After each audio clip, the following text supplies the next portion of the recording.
प्रधान जी, क्या वारदात हुई है आपके यहाँ? कल ऐसा हुआ, एक लड़का है सरियांश, तो मेरा पारिवारिक है, वो ज्यादातर मेरे साथ ही रहता है। उसका पिताजी इस समय हरिद्वार में काम कर रहा है, तो कई दिनों से तो कहीं कहा कि जो है क्या दे देते हैं, उनके साथ रहते हो, तो इसने कहा होगा हमको दे न दे, मेरा पारिवारिक मैटर, हम रहते हैं। तो कहा ये करना सब छोड़ दीजिए और उनके साथ अगर रहोगे तो तुम्हारा अंजाम बुरा होगा।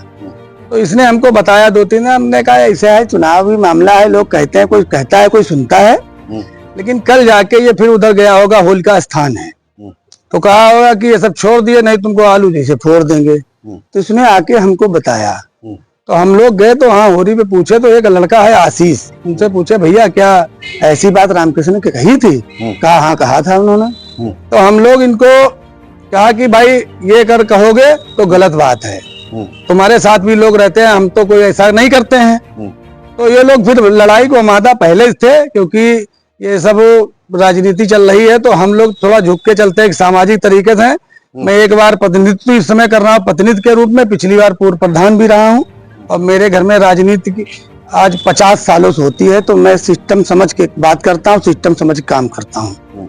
ये नहीं है कि हर चीज का सोल्यूशन मारपीट ही है, लेकिन हम लोगों ने जब इनसे कहा है तो ये लोग लाठी डंडे लेके आए। जब आए तो इनके दरवाजे की कोई बात नहीं, मेरे दरवाजे की मोड़ की जस्ट बात है। तो वहां पे जब ये लोग आए तो वो भी मेरे भी तरफ के लोग आए, उसमें बातचीत होने लगी। ये बीच में इनका घर सुरेंद्र का कम से कम 200 मीटर दूर है विवाद स्थल से, लेकिन इनको हमसे विवाद करने का पता नहीं क्या अलग से है, तो वहां ये दौड़ के आए, बीच में घुस गया के।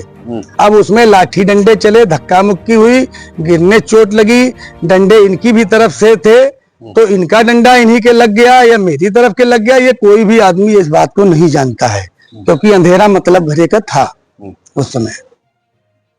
अच्छा, क्या पहले से ही कुछ विवाद चल रहा है क्या? पहले से विवाद हमारा कोई नहीं चल रहा, ये इसका इशू बनाते हैं। आप एक आम नागरिक हैं और प्रधान से अगर आप कोई जनसूचना मांगते तो हमें इस कोई प्रकार की दिक्कत नहीं है, और मेरा चाहे सचिव हो चाहे कोई भी सरकारी अधिकारी हो, देने में सक्षम रहते हो, बराबर इनको देते रहते हैं। लेकिन उस जांचों में ये असफलता पाते हैं तो इनको बहुत ही चिढ़न होती है, तो बाद में कहते हैं कि साले को इसको चुनाव हो रहा हो तो साला जम गया है, इसको या तो मर्डर करा दें, नहीं तो कैसे हारेगा। तो हमें अगर ये RTI डालते हैं तो ये तो स्वाभाविक जनता का अधिकार है, उसको तो दिया ही जाएगा, इसको कोई छिपा नहीं सकता है। 1 दिन में नहीं देंगे, 2 दिन में नहीं देंगे, 5 दिन में नहीं देंगे, देना पड़ेगा, इसको कोई नहीं छिपा सकता है। एलिगेशन आप पर ये लग रहे हैं कि प्रधान राममूर्ति भार्गव जी हैं और पूरा काम आप देख रहे हैं। पूरा काम देखने से मतलब साइन तक आप ही करते हैं? वो एलिगेशन उनका गलत है, क्योंकि वो थोड़ा पढ़ा लिखा व्यक्ति नहीं है, तो दस्तखत वो करता है, सारे काम वो करता है। आने जाने में जो है असुविधा होती है तो उसको मैं साथ लेके चला आता हूँ। उसके पास कोई बाइक कार नहीं है, कहीं जाना होता तो मैं साथ लेके उसको जाता हूँ। परमानेंट साथ जो व्यक्ति रहता है उसकी मदद करना हमारा अधिकार है और करनी चाहिए हमारी समझ से। और जिसको कोई अगर ज्ञान की बात मांग रहा है तो उसको थोड़ा अच्छी बात समझाना भी चाहिए। बाकी ये एलिगेशन जो लगाते हैं ये केवल मेरी जो है जनता के अंदर जो ख्याति अच्छी है उसी की वजह से एलिगेशन लगा रहे हैं। अच्छा, ये एक और सवाल लेते हैं आपसे। ये बताया गया है कि आप और आपके भाई साहब ने ही हमला किया।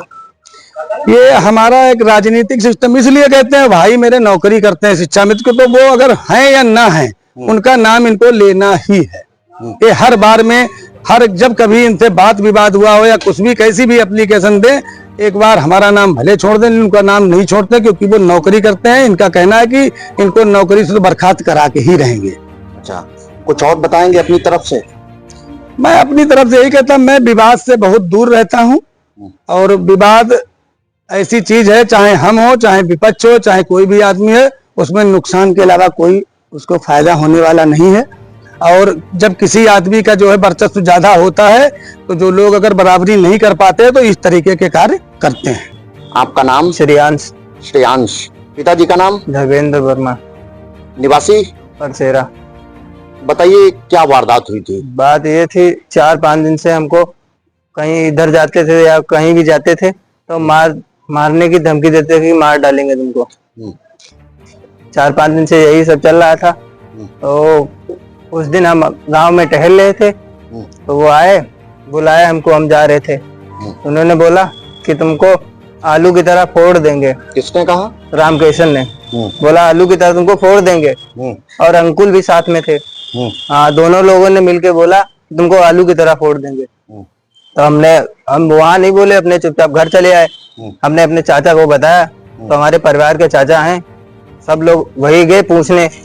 तो पूछने जा रहे थे, तो उधर से वो लोग डंडा उंडा लेके आए मारने के लिए बोले। तो वही बातचीत हो रही थी, तो धक्का मुक्की में उधर के भी लोग गिरे, हमारे लोग भी गिरे। तो आराम वही बात हो रही थी। हाँ। अच्छा, तो आपको 4-5 दिन से क्यों आपके साथ में अभद्रता की जा रही है? हम चाचा के साथ रहते हैं, अपने नवीन वर्मा के साथ। तभी वो कह रहे थे उनके साथ रहते हो तो उनको कितना पैसा दे देते हैं। तो हमने कहा वो हमारे चाचा हैं, हमको पैसे दें या ना दें, हम तो उनके साथ ही रहेंगे। परिवार के। कौन है ये? कौन है? कौन? नवीन वर्मा। वो हमारे चाचा हैं, पूर्व प्रधान। जब पूर्व प्रधान है। वर्तमान प्रधान कौन है? वर्तमान प्रधान है राम मूर्ति वर्मा, राम मूर्ति मिश्रा। राम मूर्ति भार्गव। हाँ। अच्छा, बाकी जैसे 4-5 दिन से आपके साथ में अभद्रता हो रही है, आपने पुलिस में तहरीर दिया? नहीं दिया, हमने अपने चाचा को बताया, तो उन्होंने कहा छोड़ो कोई बात नहीं है, तो ऐसे ही चलता रहा। तो जब उन्होंने कहा आलू की तरह फोड़ देंगे, तब हमने फिर चाचा को अपने बताया कि तो सब लोग गए, तो उन्होंने पहले धक्का मार दिया। तो हमारे बाबा थे और रिकॉर्डिंग भी है हमारे पास। बाबा जो हमारे बाबा थे, तो वो नाली में गिर पड़े। तो हम लोगों ने भी इधर से धक्का उक्का हुआ है, तो पैर गड्ढे में पड़ गया, किसी की चोट लगी कहीं भी, ये नहीं पता है कहाँ कहाँ किसके चोट लगी। हाँ, सुरेंद्र के सर पर चोट लगी है, आपने बताया है कि गिर गए। हाँ, तो गिरने से इधर चोट लगेगी या इधर लगेगी? यहाँ पे यहाँ पे नहीं लगी है। हाँ। अब पीछे को आदमी गड्ढा है, पता नहीं कैसे गिरेगा, कहीं भी लग सकती है ना। हाँ। गड्ढा में तो चोट कहीं भी अगर आदमी गिरा है तो आप किधर को भी लग सकती है चोट। अच्छा, विवाद किसके किसके बीच में वहां पर हुआ? विवाद हमारे और रामकिशन के बीच में हुआ। अच्छा। हाँ। रामकिशन की तरफ से कौन कौन लोग? अंकुल और विकास थे, अंकुल थे और आशीष वहां पे बैठे हुए थे, सुन रहे थे। और कई लोग थे गामे के खड़े हुए थे, तो उन्हीं के सामने बोल रहे थे तुमको आलू की तरह फोड़ देंगे, और जिनके साथ रहते हो तुम्हारे जो चाचा हैं, वो तुम्हारा कुछ नहीं कर पाएंगे तुम हमारा।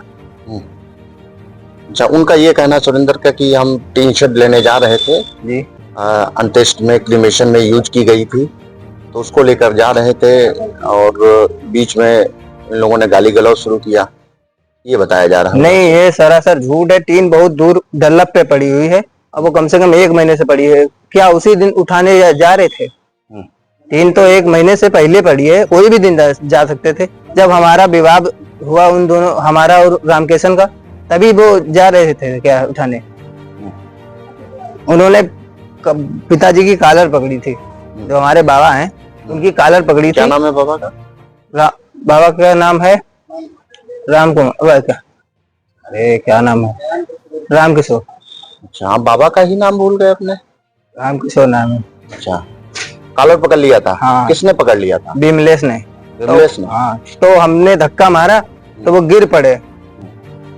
अच्छा, रिकॉर्डिंग की आपने बात कही है। हाँ। रिकॉर्डिंग आपके और किसके बीच में बात हुई है? रिकॉर्डिंग अर्जुन के बाद। आपसे अर्जुन की बात हुई है? जी। अर्जुन कौन है? अर्जुन विमलेश के बड़े भाई हैं। अच्छा, तो कल वो पिक्चर में नहीं आए हैं अर्जुन? कल आए नहीं, तो अब हम क्या बताएं, आए नहीं। हाँ। उन्होंने फोन पे हमको धमकी दी कि तुमको जान से मार देंगे। हाँ। मतलब कल जो लड़ाई झगड़ा हुआ है, मारपीट, हाँ, तो उसमें आपकी तरफ से भी कोई चोटिल हुआ है?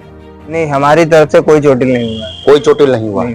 अच्छा। घसीटी ऐसे ही लगे हैं। नहीं, 2 लोगों के चोट लगी है उसमें, एक तो सुरेंद्र के भाई के। अच्छा। हाँ, तो धक्का मुक्की में कहीं भी आदमी गिर सकता है। अब हमारे इधर से भी धक्का कम हुआ, उनके उधर से भी गिरा, तो वो गड्ढे में गिर सकते हैं।